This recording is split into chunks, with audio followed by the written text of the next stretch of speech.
I'm going to do something that feels incredibly awkward. Optimal minimal. At this altitude, I can run flat out for a half mile before my hands start shaking. Can I ask you a personal question? Now would seem an appropriate time. What if I did the opposite? I'm a cybernetic organism, living tissue over a metal endoskeleton.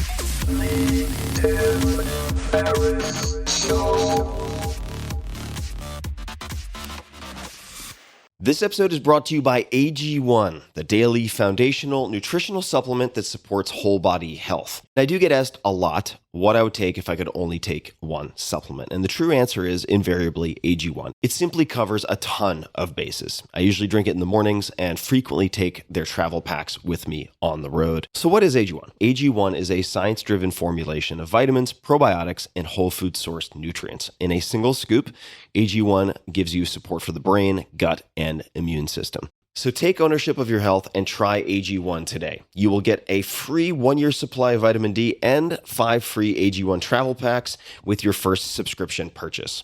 So learn more, check it out. Go to drinkag1.com/Tim.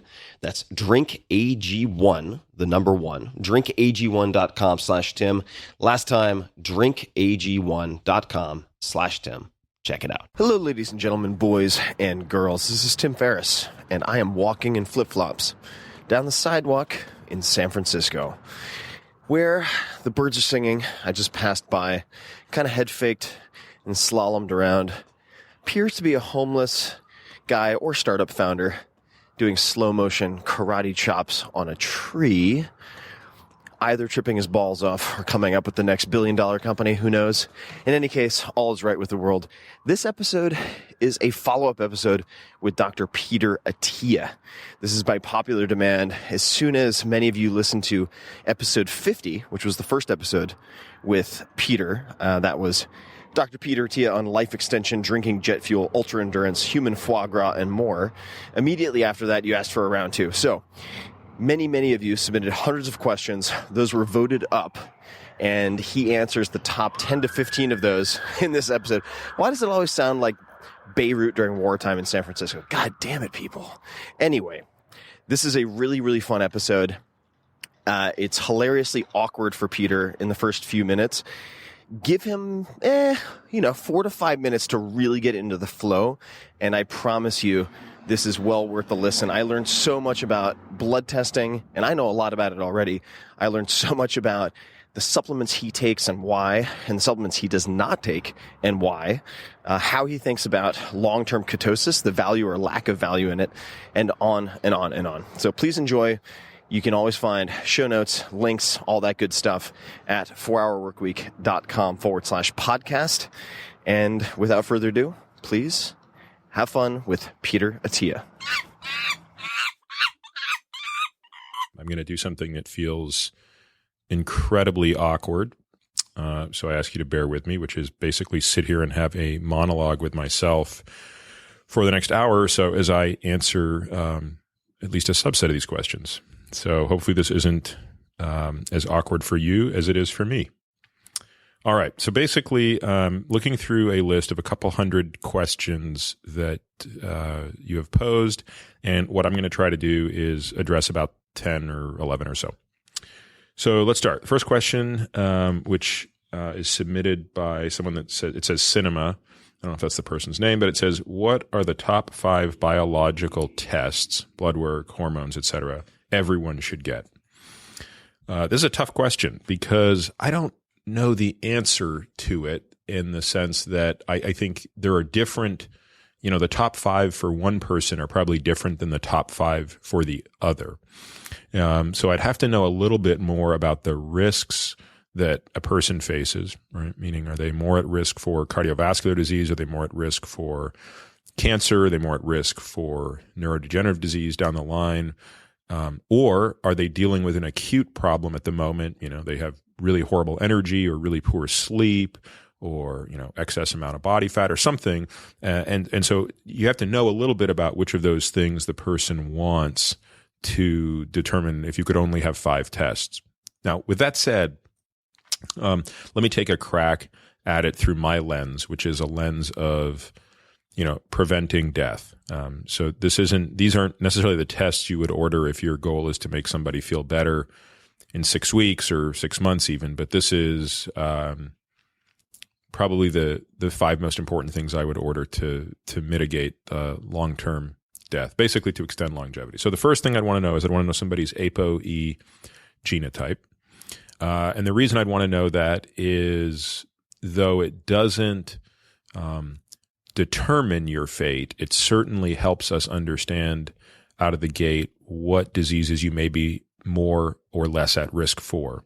So the ApoE gene codes for proteins that are involved in the metabolism of cholesterol, but in particular, they play a really important role in the development of cardiovascular disease and Alzheimer's disease. And so knowing somebody's ApoE status allows you to determine what you need to do to mitigate those risks, both through nutrition, but also through pharmacology. There's nuance to this as well. Somebody with a ApoE 4/4 or a 3/4, which are variants on the wild type, which is a 3/3. These are people I will always want to make sure, for example, that they have desmosterol levels that are maintained. Desmosterol is a cholesterol that we synthesize. I'd also want to be thoughtful before putting them on medication that could interrupt with cholesterol synthesis in the brain and things like that. Okay, the next thing I'd want to know, and these two sort of go hand in hand, is LDL particle number via NMR and LP(a) particle number, also via NMR. So NMR is a technology that can count the number of lipoprotein particles in the blood, and the LDL particle, as its name suggests, counts all of the LDL particles. So an LDL particle is a particle that is defined as a lipoprotein with an ApoB100 apolipoprotein on it. These are the dominant particles that traffic cholesterol in the body, both to and from the heart, by the way, and to and from the liver. But they sort of gain their fame because these are the ones that traffic sterols into the subendothelial space where it leads to atherosclerosis. And we know, I would say beyond any shadow of a doubt, but some might dispute that, we know beyond any shadow of a doubt that the higher the number of those particles, the greater you are at risk for cardiovascular disease. So I like to know that. And again, that tells me where to focus on reducing it. Some people have that number elevated because of genetic reasons. In other cases, it's very lifestyle driven. Now, the subset of that is this thing called LP(a). So LP(a) is it's another LDL particle, but it also has another apolipoprotein on it called apolipoprotein(a). Now, I know what you're thinking, which is, could they have come up with worse names? And the answer is maybe. But nevertheless, the LP(a) particle is perhaps the most atherogenic particle in the body. And while it's included in the total of LDL particle numbers, I definitely want to know if somebody has an elevated LP(a) particle number, because that in and of itself, independent of the total LDL particle number, is an enormous predictor of risk and something we've got to act on, but we do so indirectly. In other words, diet, drugs don't really seem to have any effect on that number, so we pull the lever harder on other things. Let's see, that's 1, 2, 3. Okay, the next thing I think it's worth doing on pretty much everybody, if you're trying to evaluate their risk of metabolic disease or just figure out what's going on at the moment, is a very simple test called an OGTT, an oral glucose tolerance test.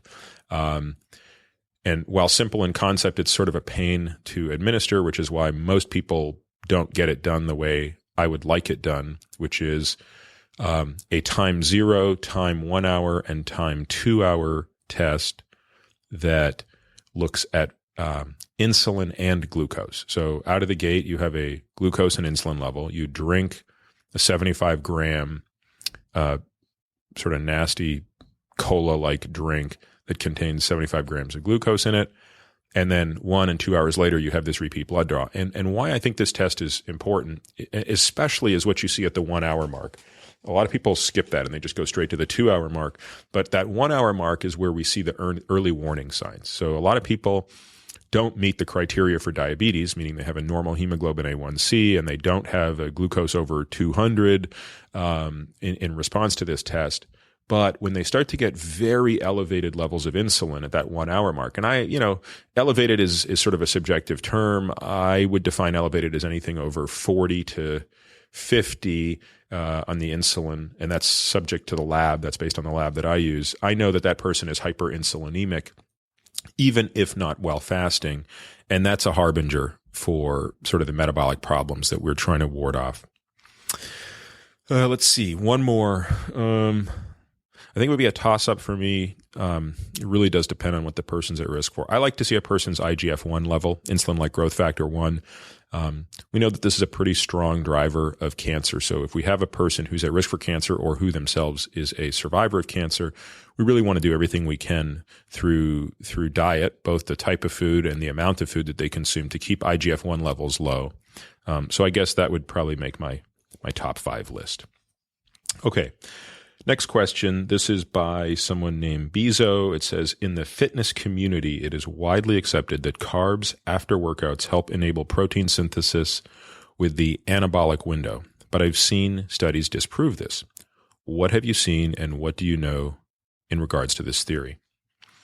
So the question basically is, should people eat carbohydrates following weight training to promote anabolism within the muscle? At least that's the way I'll try to answer the question. So I think the short answer is it depends what you are optimizing for. So if you are a bodybuilder, or if you are somebody whose primary objective is to increase hypertrophy, which is just a technical term for muscle size, then yes, I think there almost assuredly is a benefit from consuming carbohydrates and or whey protein. Remember, whey protein is going to really spike insulin as well. It's a already relatively simple form of amino acids that's quite insulinogenic. And so actually, that's not true. I am actually aware of a study that I believe tried to compare carbohydrate versus whey isolate. And unfortunately, I can't recall the difference between them, if there was one. But the point is, they're both quite insulinogenic. So yeah, if your goal in life is to sort of increase the size of your muscles, then I think that's going to be a positive thing to do. Keep in mind that for some time now, bodybuilders have used insulin, just straight up insulin, as a, quote, performance-enhancing drug. I say performance-enhancing because really I don't really know what performance means in bodybuilding, but in as much as they'll use anabolic steroids, they'll certainly use insulin in a building phase, not a cutting phase. Because remember, insulin is anabolic to fat and muscle. So unlike testosterone, which is, of course, anabolic only to to muscle, and it's catabolic to fat. So now, what's the flip side of that? The flip side of that is if you're somebody like me, for example, who, could not care less about the size of his muscles, then no. In fact, the answer is I don't do that. In fact, I'm at the point now, you didn't ask this question, but I guess since I'm on the top, I don't even consume whey protein post-workouts anymore. So when I lift weights, which I do twice a week, I do it basically fasted, just drinking water, and post-workout, I consume nothing. Now, what I acknowledge is I am missing out on the opportunity to increase muscle size, muscle mass, potentially even strength with the slight breakdown of muscle. But you see, I don't care about that as much as I care about a few long-term things I'm tweaking that involve some sort of caloric restriction that I like to do. So again, neither one is right nor wrong, but it's really a function of what you're optimizing for. Okay, next question. This is by someone named Heypax. It says, in the previous Tim Ferriss interview, you mentioned discussing what supplements to take, but ran out of time. What are your top 10 supplement recommendations? And do you describe to periodization, even for everyday supplements such as vitamin D? I'm certainly happy to answer what supplements I take. I'm not sure how relevant it is to the listener because there's few things that I believe just taking out of the gate for everybody. In other words, I sort of, with my patients, at least, take a very tailored approach to what they should or shouldn't take. So, what do I take? I take vitamin D. I take a baby aspirin. I take methylfolate. I take B12. I take EPA and DHA, omega-3 fatty acids, and I take berberine. I think that's all I take. And you could argue baby aspirin's not really a supplement, but I count it as one, I guess. Okay, so why do I take those? What do I not take? I do not take a multivitamin. I do not take vitamin A. I do not take vitamin C. I do not take vitamin E. I do not take vitamin K, although I have flirted with vitamin K a little bit, and I have some interesting thoughts on that for certain people. I also take a probiotic, which I do actually periodize, and I actually deliberately cycle the dose of that throughout the week. So on the ones I do take, the reason I take them is basically all I'm managing to certain levels. So I have target levels for vitamin D, and I can't get to them without supplementing. So I supplement. I have an MTHFR mutation, which means, and these are not that uncommon, by the way, so it's not like I'm a two-headed freak, but that mutation means I don't do a good job methylating folic acid. And so as a result, I take methylated folate to get around that problem. I also can't seem to get my B12 levels to where I want them to be. I can get them into the quote unquote green zone, but I aspire to actually have a slightly higher level. So I need a very low dose of that supplement. And again, to the point about periodization, I do take my vitamin D every day. I sometimes double up on days that I know are going to be brutally stressful. On the methylfolate and the B12, and I also take B6 for another reason. I do actually rotate those. But that's less because I believe that periodization is necessary and more just to minimize the number of pills I take a day. And because I don't need them every day, I generally only take them twice a week. And again, I'm doing this to titrate to a very specific dose. So I'm really using my blood levels to determine how much or how little I need of these. I think the only one I haven't addressed is berberine and baby aspirin. So baby aspirin I take because my Aspirin Works test lights up. What that means is if I'm not on a baby aspirin, I pee into a cup. The lab does a test on that to determine how sticky my platelets are. The answer is very sticky. So a baby aspirin, which is just a quarter dose of an aspirin, actually inhibits the functionality of platelets in a way that doesn't lead to massive bleeding if I get a cut, but takes the quote unquote edge off that feature. And actually what I will do there is I will increase that to a full aspirin, meaning 4 baby aspirin any day that I'm doing a cross country flight, which is usually once or twice a week. So most days I'm just taking a baby aspirin. Any day that I'm flying, because I want to minimize, even the smallest chance of, a blood clot, I'll take 4 of those. Okay, so the last one is berberine. So berberine is a vegetable extract that actually is kind of a natural mimicker of metformin on one hand, which is to say it activates AMP kinase. And what the net effect of that is, and I'm sorry I'm going a little quick. We could obviously spend an hour just talking about why AMP kinase activation is important in health. But suffice it to say, one of the net outcomes is the suppression of hepatic glucose output, which maintains lower levels of insulin and therefore lower levels of IGF-1, which is something I place a huge premium on. The other thing that berberine does that metformin does not do is it inhibits PCSK9. So PCSK9 plays a very important role in the metabolism or breakdown or processing of lipoproteins, those LDL particles. And about 10 to 15% of the population, if I have my numbers right, and I might be a bit off, tend to overexpress PCSK9. And we have a genetic test for this that I frankly don't do that often in people. I tend to just put them on berberine, and if their LDL particle number drops on berberine by 10 to 20%, then I know that they're an overexpressor of PCSK9. If they have no response, then I know that they're not, but they still may benefit from it from a glycemic and insulin level. So anyway, that's where I am on the supplement front. Okay, next question. This is from Gabby in Toronto, my hometown, no less. The evidence, both pro and anti-keto, seems conflicting. Should the ketogenic diet be seen as a short-term intervention or a long-term lifestyle? And what can be done to minimize any potential downside to keeping it long-term?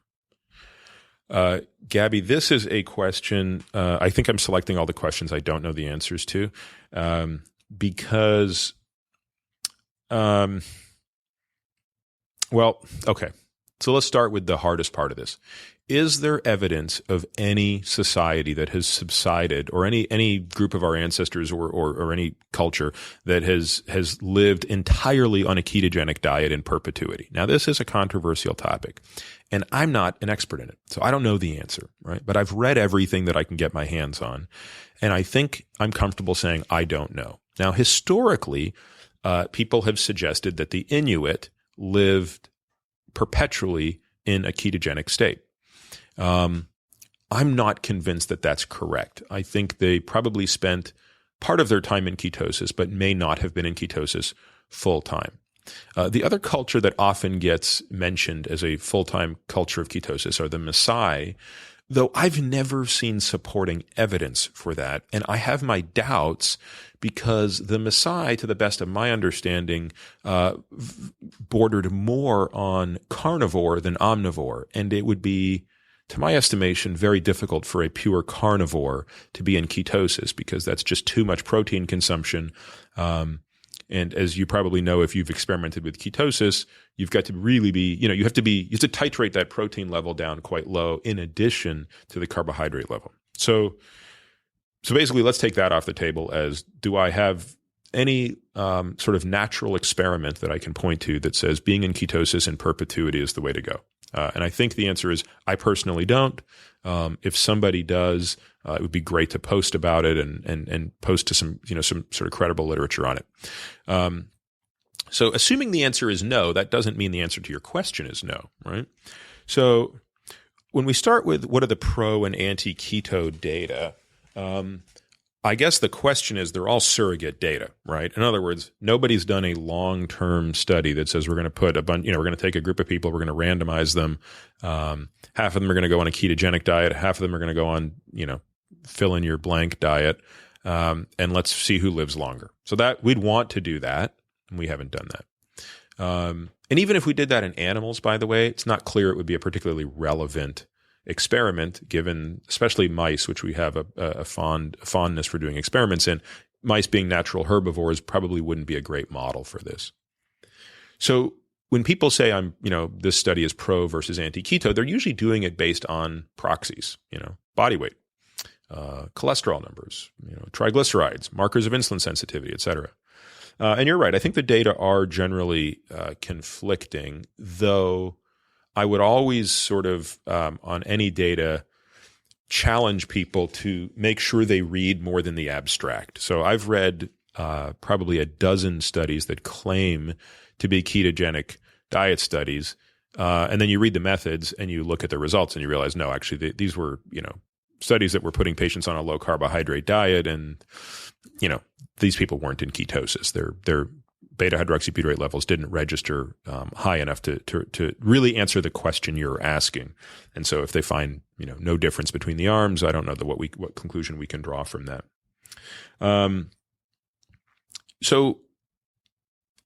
We could obviously spend a lot more time just discussing the sort of literature on this. I think others have already documented that pretty well, right? So there are a lot of documented examples of ketogenic diets being very safe and effective treatment, at least over the short term. By that, I mean less than a year, for type 2 diabetes and obesity. I don't really follow the keto literature that closely, so I've also seen sort of biomarker studies on this, but I don't think I've seen anything longer than a year. So what does this mean to you? Well, I spent 2.5 years in ketosis, and people ask me, why am I not in ketosis today? So I haven't been in ketosis for a little over a year. at least not consistently. I do get into ketosis at least once a week, just generally as a result of a fast that I'm doing. But I long gone appear to be the days when for just, months and months and months, I would not get out of ketosis. I would just continue to consume very, very low amounts of carbohydrate, very, very modest amounts of protein and high amounts of fat. I will say this, I actually felt at my best on a ketogenic diet. And to this day, I feel at my best when I'm either consuming hypo amounts of calories coupled with a ketogenic type of calorie, or not. But the main reason for me, I think, to move away from it, to basically a diet today, which is sort of, higher in carbohydrate than it has been historically, but still lower in carbohydrate than it would be relative to the general population, is basically one of just a kind of craving I've really had for more fruits and vegetables. So, doing that, it's pretty hard to stay in a ketogenic diet. And I think that going forward, I would probably stay in a diet that maybe cycles into and out of ketosis. But it's less about me believing that there's a long-term harm to being in ketosis and more about me sort of scratching other itches in terms of, experiencing a broader array of foods. And I mean, as crazy as it sounds, maybe having a bit of a reminder of what it is I enjoy about that. So I apologize. I feel like I did a pretty crappy job on this question. I don't think I answered your question about the downsides to keeping it long term, which I think is an important question. I guess the point is I don't know the answer to that at the population level, but at an individual level, it's pretty clear when a ketogenic diet doesn't work. And I guess I should make that point as well. I've put probably 24 patients on ketogenic diets for whom it became obvious to me within 2 months, if not less, that this was not a good diet for this person. So when you put somebody on a ketogenic diet and their CRP goes through the roof and they, actually increase adiposity and, their homocysteine goes up and their uric acid goes up and their LDL particle number goes up, I mean, I'm having a hard time justifying why this person should be on a ketogenic diet. And I think for some people, that's just the case.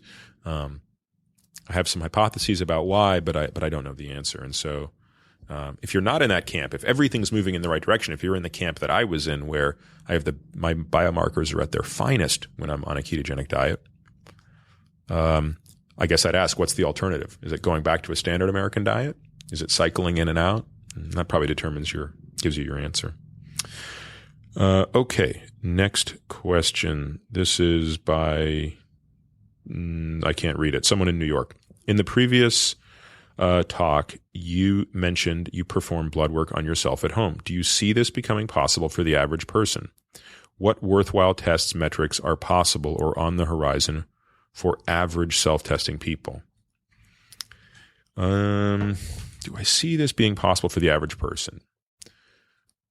Probably not. And just to be clear, it's not like I have the lab inside my house, right? I just have, the centrifuges and all of the equipment so that it's any day that I want to draw my blood, I just have my wife draw my blood and I spin it and package it and send it to my lab with my paperwork. And I guess because I'm a doctor, I can do that. So I guess you would need a slip from your doctor if you wanted to do that in a centrifuge and someone to draw your blood. So in essence, yes, I think anybody who was obsessive enough could do what I'm doing. If they had somebody who could draw their blood, they had a doctor who was willing to give them an unlimited number of lab slips, and they had, all of the equipment to do this. That said, and I don't think that's that interesting, by the way. I think what is interesting is, stuff that, a company like Theranos is doing. So Theranos is a company in the Bay Area founded by a woman named Elizabeth Holmes, who I don't know, by the way, but she's sort of this young prodigy. And basically what they're doing is, at least to the best of my understanding, is creating like this sort of black box that allows you to use just like a thimble, less than a thimble. I mean, really the amount of blood you would use on a blood glucose meter. But instead of just getting glucose or just getting ketones, which is pretty much what we get on those tests today, to get just a much, much broader array of tests. And I think the question is, will those devices be the things that people own? I think not, but I think their goal is to have those things, potentially at a CVS where you can go in and you can, sort of put a finger prick of blood onto, a strip, and you can get a wide array of things. So I think those things aren't that far away. I do wonder if one of the bigger hurdles to that is sort of the legal stuff. Obviously, if you see what, the FDA and 23andMe have gone through, you could argue, well, okay, that's just because it's genetic testing. Would the government be as concerned if people are getting blood tests without their physician acting as middle men or women? I don't know the answer to that question. It's certainly beyond my pay grade. Now, your second question is what worthwhile tests or metrics are possible on the horizon for the average person? Well, I think the sky's the limit here. Again, and now I differentiate between the average person versus me. I mean, I just think of this more broadly as, what's on the horizon. I mean, I think everything. I think, I just read a paper a week ago that showed pretty convincing data. Again, it's epidemiologic data, or it's cohort-based data rather, not epidemiologic, suggesting that plasma levels of ApoE might be actually more indicative of the risk of neurodegenerative disease and Alzheimer's disease than ApoE genotype. I mean, that's amazing to me. So the first thing I did when I read that paper was I sent it to the chief scientific officer and lab director of Health Diagnostics Laboratory to find out, hey, do you think you'd be able to offer this test one day? And to my surprise, he responded and said, yes, we collect this data. We just didn't know anybody cared about it. And so I find myself often surprised when I want something done that somebody's already thought of it and they're just waiting to know that there's a demand for it. Okay, next question. This is from Craig in LA. I've heard from several well-respected people in biology and medicine that not drinking alcohol at all may be the best biohack out there. Do you agree? I may cry. Craig, I was just asked this question at a conference last week, and I'll try to remember what I said, though I'm sure I was funnier and more eloquent then than I will be able to be now. I'll start with something that may be viewed as controversial. I have never seen convincing evidence that the addition of alcohol confers a health benefit. So I know what you're thinking. Well, come on, I've heard that if you can drink 2 glasses of red wine a day, it reduces your risk of heart disease, blah, blah, blah, blah, blah. And I'm saying I don't buy those data, right? I think that for some people, ethanol, alcohol, up to reasonable doses, no harm. And you have to determine what your toxicity level is. So obviously at some dose, everybody is harmed by it. And in that sense, we come back to this model of what I call the toxicity model. So let me explain that, and then I'll come back to this, what the implication is for Craig and everybody else who's wondering if they should drink. So in pharmacology, there's this idea, and I've blogged about this once, but since I doubt anyone's read it, I'll just sort of get to I'll revisit it here. So in pharmacology, we have this thing called an LD50. LD stands for lethal dose to 50% of the population. So let's take a drug that everybody understands, like Tylenol. So Tylenol has an LD50. Now, we don't know exactly what it is in humans because the only way you can find that out is to try and kill a whole bunch of people with Tylenol and figure out what was the dose that killed half of them. But we know exactly what it is in animals, and it's been extrapolated that in humans, it's probably between 10 and 20 grams. So let's just, for argument's sake, say it's 15 grams. What that means is if you had a room of 1,000 people and you gave everybody 30 extra strength Tylenol, in 3 days, half of them would be dead. And I say in 3 days because that's about how long it takes to undergo liver failure and death from an acute ingestion of Tylenol. So, okay, so that's interesting. But how does that pertain to our alcohol question? Well, if you took that same group of 1,000 people and you gave everybody 5 grams, you might actually knock off one person. You wouldn't probably in 1,000 because that's too small a sample, but play with me on this one, right? If you gave 6 grams, you might knock off a few more. If you gave boom, boom, boom, boom, by the time you get up to 15 grams, remember, you've knocked off half the population. And if you crank that up to 20 grams, maybe 2/3 of the people have died. And if you went up to 40 grams, maybe you'll kill everybody except 2 people. So there's a distribution. It is often not bell-shaped, by the way. But nevertheless, there is a probability distribution that basically says eventually you'll kill everybody with anything. And by the way, there's an LD50 for water. There's an LD50 for oxygen. There's nothing that's not toxic if given in high enough doses. So let's go back to the ethanol question. Right? So there's a pretty well-known LD50 for alcohol, but that's for what I call acute toxicity. That's really not what this question is about. But I want to just make sure I clear this up because this will be a confusing point. So the acute toxicity is the, if we have 1,000 people in a room and we make everybody drink 24 beers, assuming they don't puke, or we could even just say, look, we give it to them intravenously. So we take that off the equation. Yeah, you'll kill some fraction of them. So now let's take that off the table and say, no, we're not talking about acute toxicity. We're talking about chronic toxicity. So at a high enough level of alcohol, everybody's going to get cirrhosis, right? But interestingly, at a low level of alcohol, long before people are getting drunk, there are a lot of people who experience horrible side effects. Now, the second point worth making here is it's not always due to the alcohol.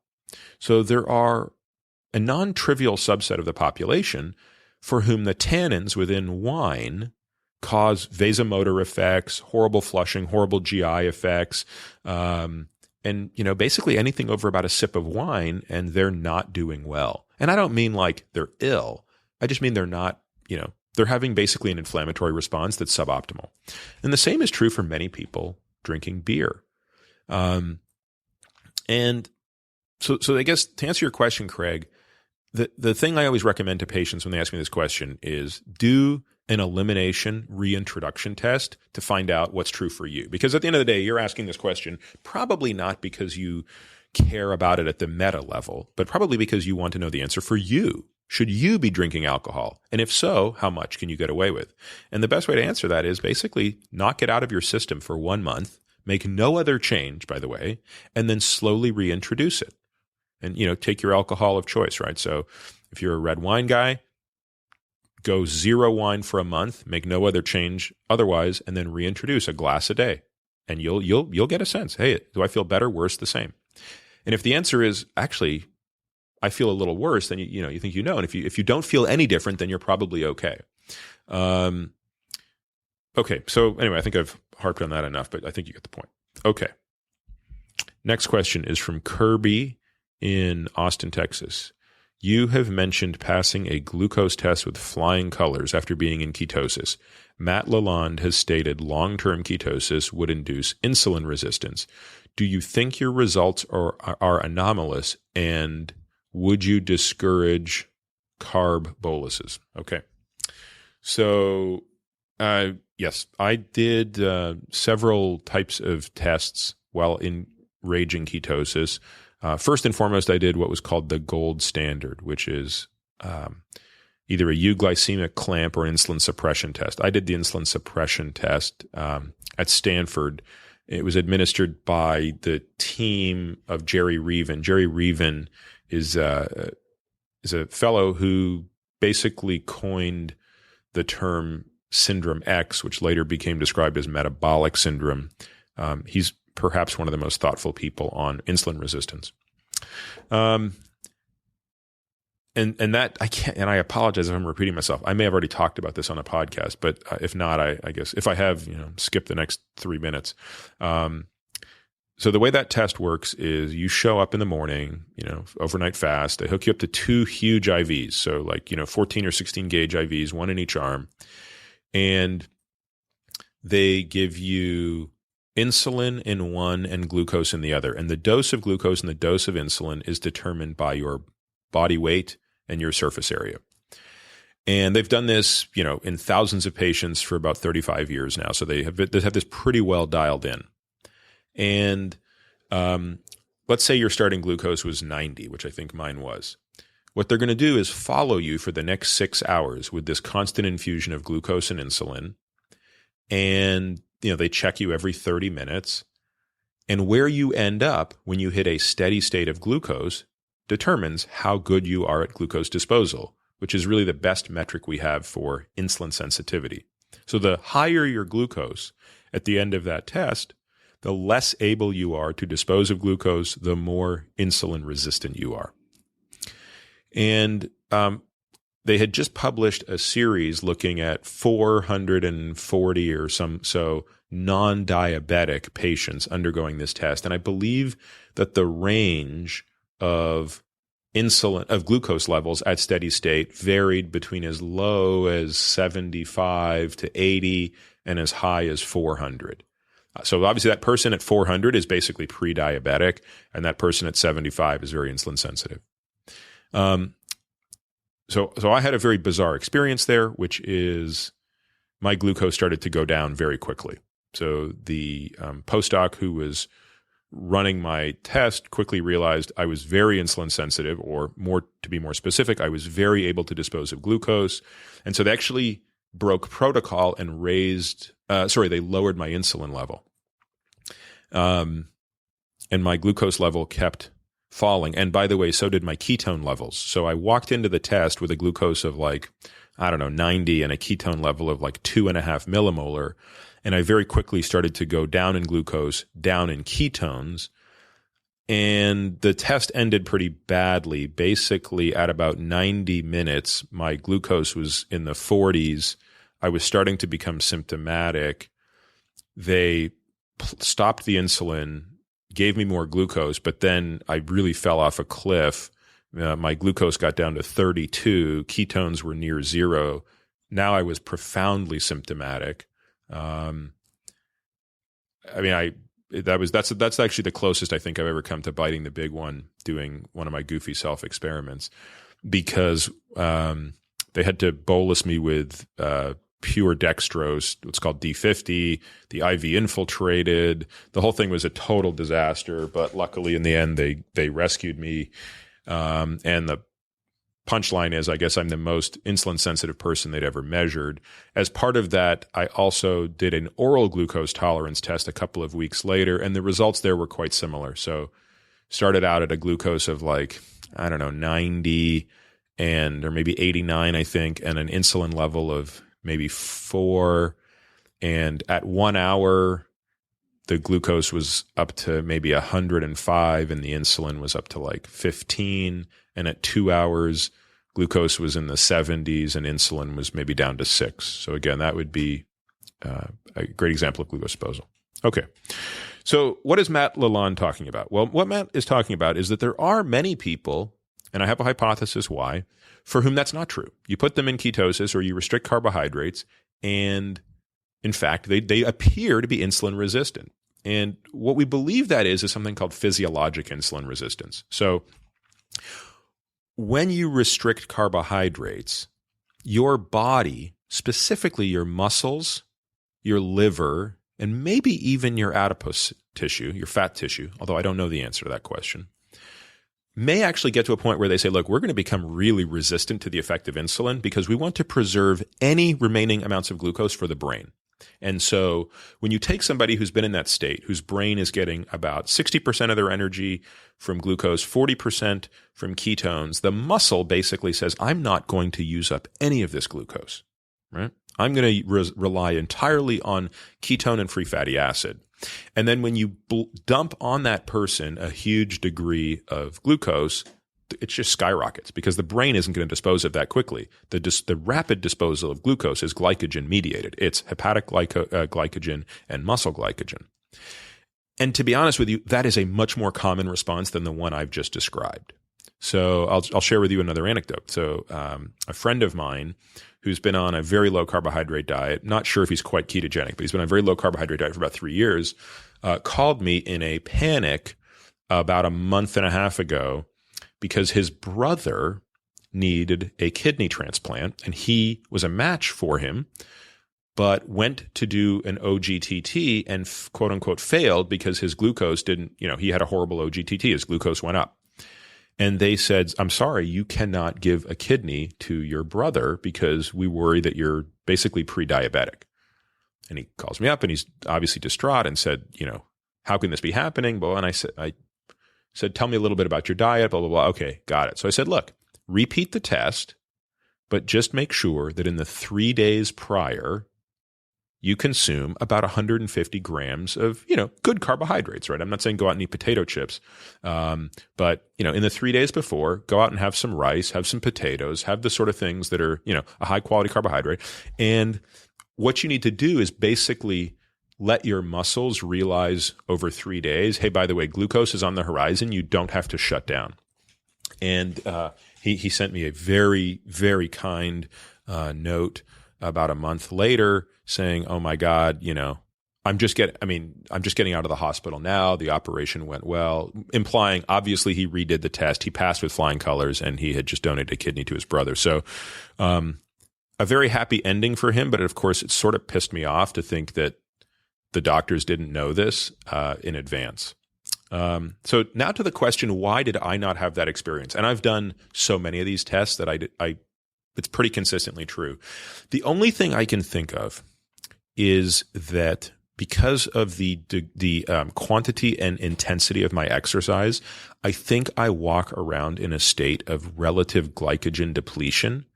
And as such, there must be a certain threshold where below a certain amount of glycogen, your muscles are just primed to take in glucose. And I suspect that's what's going on in me and the other few people I've tested who are on very low carbohydrate or ketogenic diets who pass OGTTs with flying colors. So I hope that answers that question. Okay, the next question is Ohibna, I think, in London. You've mentioned before that you eat a ketogenic diet because it works for you. How would someone figure out if it's a good or bad idea for them? What are the markers you check? Okay, so I guess I kind of already answered this one in the question that Gabby asked. So how could I sort of synthesize that so I don't go on too much more? So it works for me. I think the reasons why I described it works for me make sense. How does this diet not work for you? Well, people who start to just put on massive amounts of fat, which I think it happens. I mean, I think there are just people for whom you put them on a ketogenic diet and they blow up. That's generally a bad sign, right? It just says that, your body prefers the currency of glycogen to that of fat, and absent doing something hypocaloric, maybe a hypocaloric ketogenic diet, something's not going right. The other thing is, biomarkers that really go to hell in a handbasket. And I always do worry when someone's LDL particle number goes through the roof on a ketogenic diet. I will actually comment on that specific case on my blog shortly. So, because that's in and of itself an entire topic around troubleshooting the skyrocketing LDL particle number on a ketogenic diet, which I feel like I'm now becoming one of the people who sees that a lot, and I'm getting better at appreciating what some of the nuances there. But it is complicated, and it comes down to managing levels of sterols. So understanding cholesterol synthesis versus cholesterol reabsorption, and you can get clues about that. There also, and this is too soon for me to say because I don't think my N is large enough, but I do think that there are certain ApoE genotypes that do more or less better on a high-fat diet versus not. The thing I would wrap this in, the bow I would wrap this all around is be careful to distinguish between hypocaloric and hypercaloric ketogenic diets. They don't have that much in common aside from their names, right? So physiologically, to put somebody on a hypocaloric ketogenic diet, most people respond really well to that when they have an acute metabolic issue you're trying to resolve. The eucaloric or isocaloric or even hypercaloric ketogenic diet, meaning basically an ad libitum ketogenic diet, which is like, just stuff your face with ketogenic foods. That's one where all bets can be off. There are a lot of people that really don't do well on that diet, and I've sort of described what that phenotype looks like. And then conversely, there are kind of people like me who got away with it. I mean, I could like mainline fat when I was on a ketogenic diet, and it just didn't matter. But I'm starting to believe that people with my phenotype are actually in the minority. And by the way, there also appears to be a big gender difference. I have noticed that on balance, it is easier for men to succeed on ketogenic diets than women. It's not an across the board rule, but it's just sort of a general theme. Okay. The next question by Christian in Montreal, Canada. I love the Canadian contingency here. When Dr. Attia mentioned that cardio isn't good for you, does he mean intense cardio or even regular folks jogging? How do I get a good VO2 max then? Okay, so there's really two questions here, but they're good ones. So no, I do not mean that, exercise is bad and that you shouldn't be out there walking or jogging or doing all these things. What I'm talking about is the type of cardio activity that puts an undue stress on the heart in terms of cardiac output. So what does that mean? So, and again, apologizing if I've already forgotten what we talked about on the last podcast, but obviously we must have talked about this somewhat or this wouldn't be coming up. So at rest, we have a cardiac output that's, modest, right? So someone my size might be 4 or 5 liters per minute, meaning as I sit here, my heart is putting 3 to 5 liters per minute of blood throughout my body. And it accomplishes that by a certain rate, how many times it beats, and a certain stroke volume, how much blood gets pumped with each beat. The product of those is your cardiac output. When you exercise, when you really push the limits of what you're doing aerobically, anaerobically, or in the sweet spot, by the way, where you're going to get maximum cardiac output is sort of at that threshold level, you are increasing that cardiac output significantly. So a well-trained athlete could get to 30, even more than 30 liters per minute. And you get part of that increase through an increase in heart rate, but a lot of it comes through an increase in stroke volume, which means that the heart has to expand. It has to open much wider to accompany the blood volume to pump that blood. And it's that expansion, if sustained for long periods of time, that results in deformation of the electrical system within the muscle of the heart, in particular on the right side of the heart, because the right side of the heart is less muscular than the left and more susceptible to this stretch injury. And what we then see are electrical errors. Basically, we see electrical system failures of the heart down the line. So there was actually a prospective cohort, so it wasn't a randomized assignment. We're never going to get an answer to this question in humans on a random assignment. But there was a prospective cohort study, the Copenhagen cohort, that looked at people running, and it stratified them by duration and speed. Okay, so how far do you run a week and at what pace? And it turned out to reproduce virtually all of the previous literature on this, which is basically a U-shaped curve, an inverted U-shaped curve. Sorry, let me be clear, an inverted U-shaped curve, which means that at very low levels of activity, the outcomes are not good, right? People don't live as long. At medium levels of activity, and again, I don't remember exactly what medium was. It might have been something like, 30 to 45 minutes a session, 4 sessions a week, I think might have been around the sweet spot at a modest level of activity, coupled with other types of exercise. You actually saw the longest or the best outcome, the most longevity. And so that's no surprise, right? Those people are doing better. What is surprising is that at really high levels, so greater duration, greater intensity, we actually saw the curve fall down. So what's the net effect of that? The net effect of that is it's not clear that you increase your longevity by exercising like a maniac. And, I don't know what else to say about that. So I think I've answered that question. Now, to your question, how do I get a good VO2 max then? Now, that's kind of a loaded question, and I don't know how to answer that without taking like 10 hours. So the first question I would ask you is, who cares what your VO2 max is, right? So what's the purpose of a VO2 max? Well, and I say this as a guy who used to be obsessed over his VO2 max. I mean, when I was in high school, I had a very high VO2 max. Now that I'm kind of an old guy, it's not as high. But, it certainly used to be something I cared about.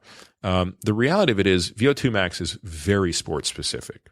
So the number itself really shouldn't be something you care about. So my VO2 max on a bicycle doesn't translate to running, right? If you put me head to head with somebody who was a runner with their VO2 max and I'm a cyclist in VO2 max, that guy would blow me out of the water because I don't run at all. Similarly, we know that VO2 max is only weakly correlated with performance, even in endurance sports. And that's very counterintuitive. Now, there's something that's related to VO2 max that's highly correlated with performance, and that's called either PVO2 max in cycling or VVO2 max in running. So in running, the velocity that you run at your VO2 max, not your VO2 max, is highly correlated with how you will perform. And similarly in cycling, the power, the amount of watts you put out at VO2 max is much more important than whatever your VO2 max is. Okay, so I won't go into that anymore, but I will say this. Nothing that I've said about the sort of principles of training means you can't have a high VO2 max. Remember, VO2 max is something, how do you train for VO2 max? Like if someone came along and said, Peter, let's see if you can get your VO2 max back to 70, right? I'm going to give you 6 weeks to get your VO2 max up to 70 milliliters per kilogram per minute. I might actually still be able to do it if I just train very specifically for it. So the first thing I would do is I would lose weight, right? I would probably drop 3 kilos out of the gate. That helps you. And then secondly, I would train very specifically to increase my VO2 max, which is basically 3 to 5 minute intervals in the exact apparatus and position I will plan to be tested in. And frankly, that's just kind of an artificial thing to do. So I can train that energy system naturally without any detriment to what we're talking about because it's a relatively short duration, or I could train it artificially just to get the higher number on the test if I cared. So short answer is you can still have a good VO2 max while adhering to the exercise principles of longevity. Okay. Oh, there's another question about VO2 max. I'm not going to address that.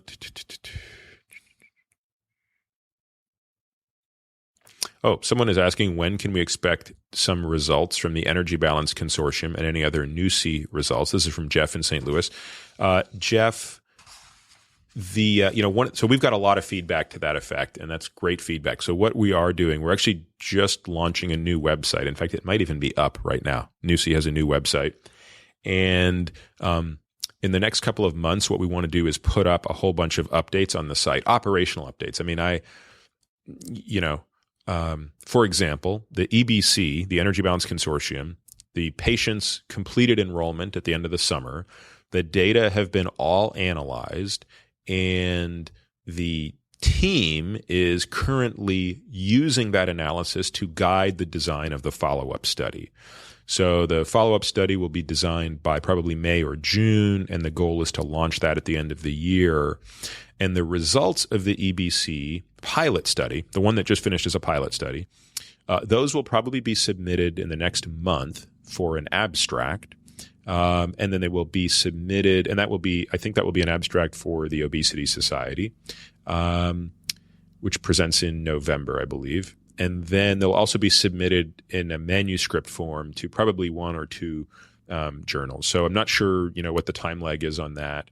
But my guess is the abstract will be the first thing that hits, and that'll be in November. But this is great feedback, and yes, we should absolutely be doing this for all of our studies, just so people know exactly what science moves at a pretty slow pace, even though I think at NuSI it moves as quick as it could possibly move.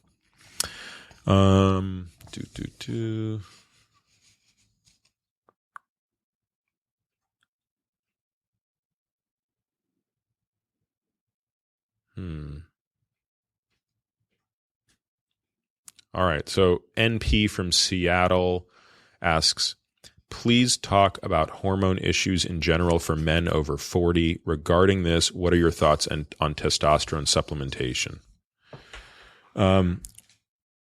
Well, I think in general, the hormone replacement topic is generally complicated. And, remember, there are 4 hormone axes in the body. There's the sort of insulin system, which is basically the one that determines fuel partitioning. There's the adrenal system, which copes with your response to stress, both acute and chronic. But of course, it overlaps with the fuel partitioning system, right? Too much cortisol, you're going to partition more towards fat. There's the thyroid system, which is primarily responsible for your metabolism, certainly your response to temperature, a bunch of things that figure into mood and other things like that. And then there's the androgen system, your sex hormones. And these systems behave quite differently in men and women, and they behave differently as we age. So you've asked a very specific question. So let's talk about men over the age of 40. So everyone's familiar with what menopause is, which is a condition that women typically go through in their late 40s, early 50s, where basically there is a loss of the 2 dominant androgens, estrogen and progesterone. And maybe at some point I can share my thoughts on hormone replacement therapy in women, and the role of androgen in women and how you decide, should you be or should you not be on hormone replacement therapy? Hint, the answer is super complicated and unfortunately gets distilled down into overly simplistic rhetoric.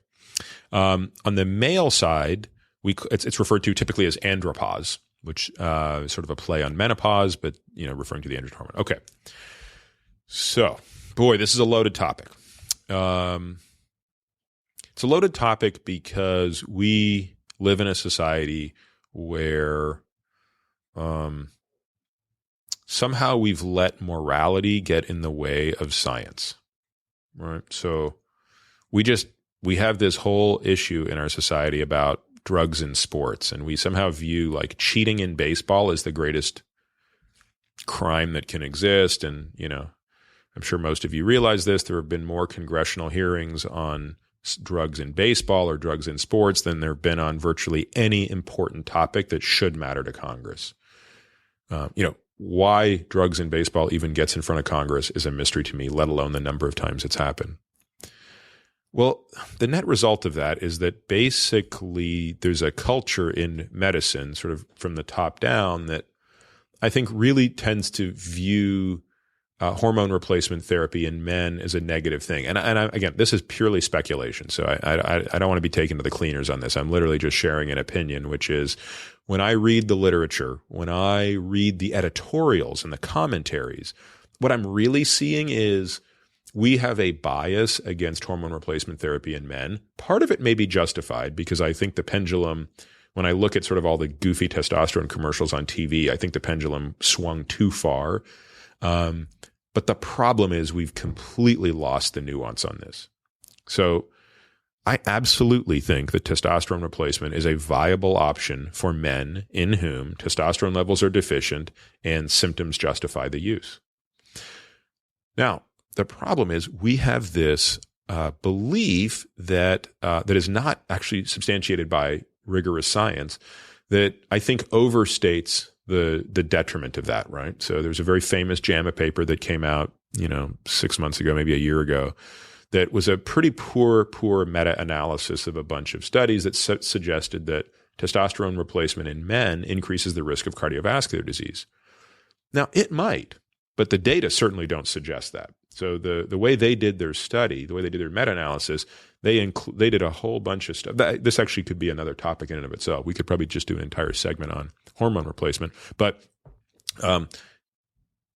if hormone replacement in men results in an increased risk of heart disease, it's actually not clear from the data. In fact, people are more willing to accept that hormone replacement therapy in men, testosterone therapy specifically, actually reduces the risk of prostate cancer. And when you get prostate cancer, you actually have a lower grade of prostate cancer. So the problem with all hormone replacement, and testosterone is no exception, is the numbers alone aren't significant. They're not sufficient to make the determination. So you have to treat patients based on their symptoms. And I also think that the way we treat patients has to be customized to them. So, for example, it's not that interesting to me what a person's total testosterone level is, or what their free testosterone level is. If I don't know what their estrogen level is, what their sex hormone binding globulin sex hormone binding globulin level is, their DHEA and their DHT levels, I can't really determine. And I'm assuming now we're dealing with a patient who is symptomatic, who clearly demonstrates the symptoms of, low androgens. I'll probably have sort of 6 different ways that I would treat somebody depending on their objectives. Do they want to be on this for life? Is this a bridge?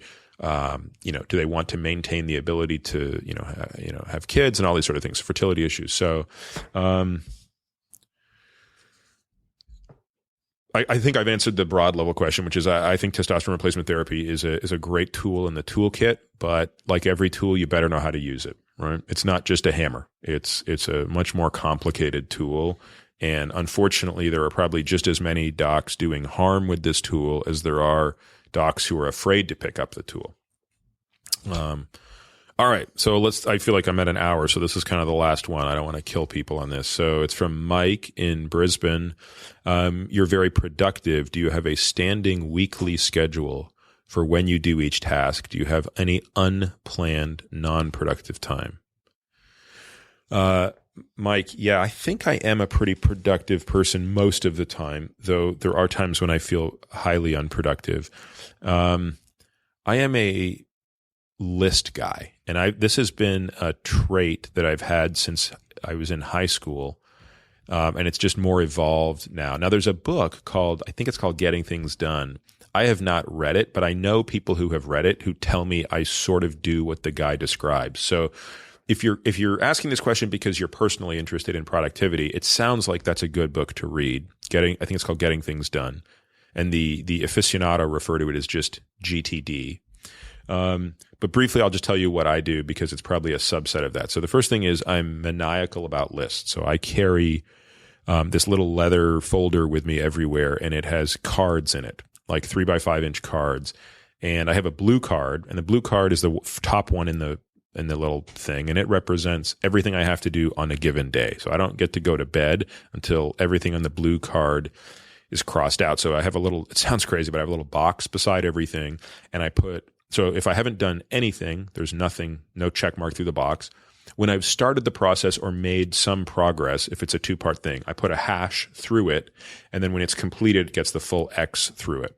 And then beneath that, I have a pink card. The pink card is everything that has to be done by Friday of the week. So I fill out a new pink card every Saturday morning, and that's my weekly task. And again, that's work related. Then I have a white card, which is personal tasks for the month. So, like get my wife's birthday present, register the home warranty, switch out our car insurance, like just dumb stuff that has to get done that I don't want to forget about. And then I have a yellow card, which is long-term work-related things. So these are things I'm not putting on deadline, but I find it very cathartic to be able to write stuff down because it takes the stress away from me. Because I find that a lot of people get sort of paralyzed by not being able to do stuff. They get overwhelmed with things. I'm in the same boat. I'm very prone to this. Yet when I put stuff down on paper, and any day of the week, any time of day, I can pull out my little cards and I can look at all the crap that has to get done. It actually alleviates my stress, right? Because that's like, yeah, you're not going to forget about it. Because I think most of our anxiety is worrying that we're going to forget stuff, not how much stuff we have to do. I think of the two, the former is worse. And so look, if you go through Myers-Briggs testing, obviously I'm a J on the PJ axis, and I'm probably an off the charts J. So I crave structure, I crave organization, I crave order. So to your second question, do you have any unplanned non-productive time? I mean, I do every week, and I try to make that the time I spend with my kids. I try to basically, and I shouldn't say that because it's still somewhat structured, right? Like when I drive my daughter to drum lessons. I mean, there's a structure to that in that we have to leave at this time and we're going to do X, Y, and Z. But it's also a time when I'm sort of releasing my agenda. For example, and this is going to sound like I'm a psycho, but like I don't schedule any phone calls during that drive. Like I don't want to be on the phone when she's in the car because that's our time. And you might say, well, wow, what a martyr you are. What kind of sacrifice is that? But that's how regimented my life is. I'm generally, always doing something. I would probably benefit from more unstructured time. I think, I think part of the challenges of that, many of you listening would probably appreciate this is, when you're trying to run a couple of companies, when you've got kids, when you're trying to, maintain some level of fitness, everything tends to be quite structured. I think sometimes I want to dip into a period of sort of like, let's do nothing for a day. I typically don't do well in that setting. I get very restless doing nothing. Just trying to think, the last time I took a vacation that did something unstructured. Well, put it this way. It's been long ago enough that I'm probably overdue for it. So anyway, on that note, I will end this very structured interaction of answering questions. I hope this was what people found interesting. If it is, please let Tim know, and maybe we can do it again. If not, please let me know why so I don't do it again. All right. Thanks, everyone.